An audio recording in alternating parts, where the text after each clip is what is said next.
Unit 6, Part 2 of 6.1, we're going to look at a special exponential function.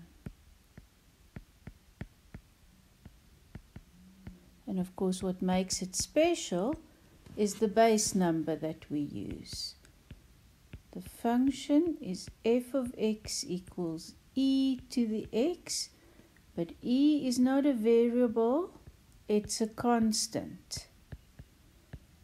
So like pi, e is a specific number. If you look on your calculator, you see e in two different places, and in one it's always as an exponential, e to the power of something, because we use it so much.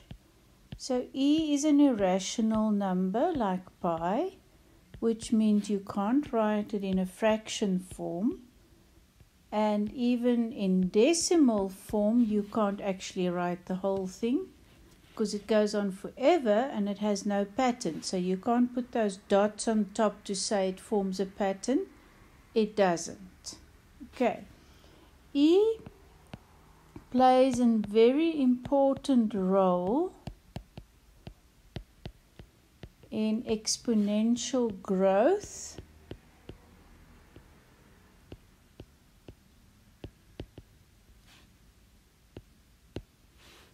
In other words, when you put your money in the bank and it grows exponentially, it grows very fast. It gets more, quite a lot. Population growth is also usually exponential. You have the population grows quite fast. Right, you also use it in continuous compounding.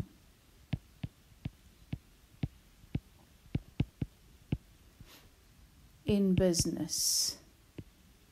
So the exponential growth examples I just mentioned are not necessarily e to the power of something, but continuous compounding in business, I'm sure you all know about that. The direction you're studying, you should know exactly what that means.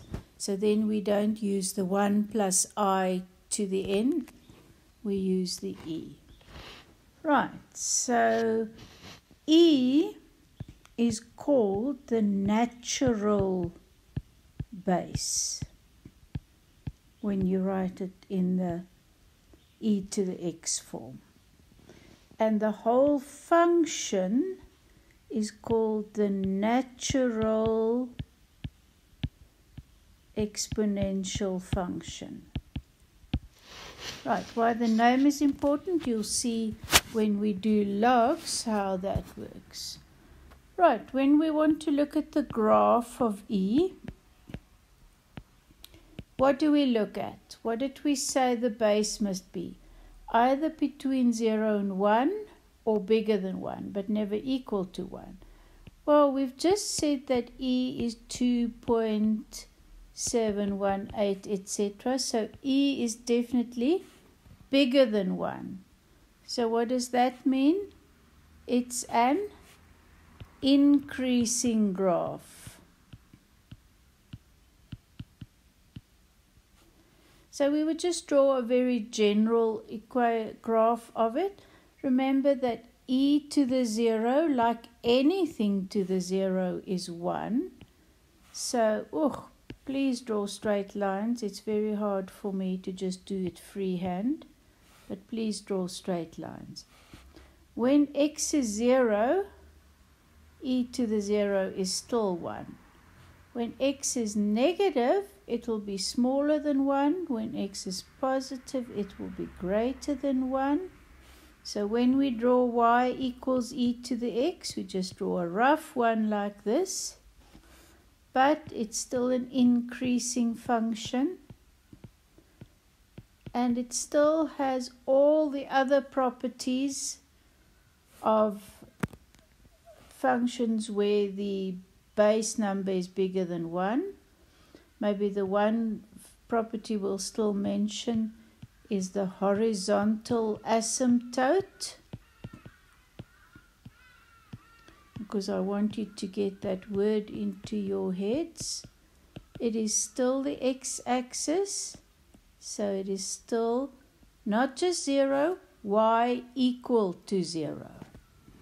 Right, so e is an increasing function. If something grows exponentially, and it is the natural exponential function, it looks like our increasing exponential functions. We wouldn't try to draw this one exactly. Well, for one thing, e is an irrational number, but we have to know the basic shape of this graph.